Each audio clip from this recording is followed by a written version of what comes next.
ஒரு ஊர்ல ஒரு மோசமான கஞ்சன் இருந்தானா. அவன் எந்த அளவுக்கு மோசம்னா, அவனோட பிரஷ்ஷே இருக்காதான், வெறும் குச்சி தான் இருக்குமா. அவனோட மனைவி வந்து, என்ன வெறும் குச்சியை வச்சு தேய்ச்சிக்கிட்டு இருக்கீங்க, அதுல எங்க பிரஷ் இருக்கு, வேற பிரஷ் மாத்துங்கன்னு சொன்னா, ஏய் இதுதான் எக்கோ ஃப்ரெண்ட்லி பிரஷ் அப்படின்னு சொல்லிடுவானா.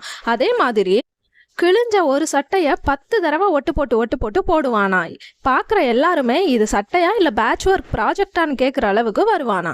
அதே மாதிரி நாள் பண்ணின சாதம் கொஞ்சம் மிச்சமாயிருச்சுன்னா அந்த சாதம் காலி ஆகிற வரைக்கும் அது கெட்டு போனால் கூட பரவாயில்லன்னு 3 நாள் வரைக்கும் வச்சு சாப்பிடுவானா.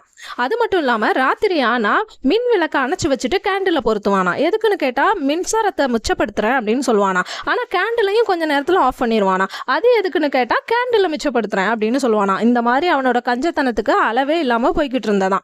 அப்படி இருக்கும்போது ஒரு நாள் நிஜமாவே அவனோட வீட்டு மின்விளக்கு ஃபியூஸ் போயிருச்சான். அப்போ அவனோட மனைவி வந்து சொன்னாலாம், ஒரு 50 ரூபா தான் செலவாகும், எனக்கு இந்த பல்பை மாற்றி கொடுங்கன்னு கேட்டாலாம். ஆனால் அதுக்கு அந்த கஞ்சப்பையா, என்னது 50 ரூபாவா, ஐயோ இவ்வளோ அமௌண்ட் கேட்டனா, திடீர்னு எப்படி, அதெல்லாம் ஒன்றும் வேண்டாம், மெழுகுவர்த்தி ஏற்றி வச்சுட்டு தூங்குன்னு சொல்லிட்டானாம்.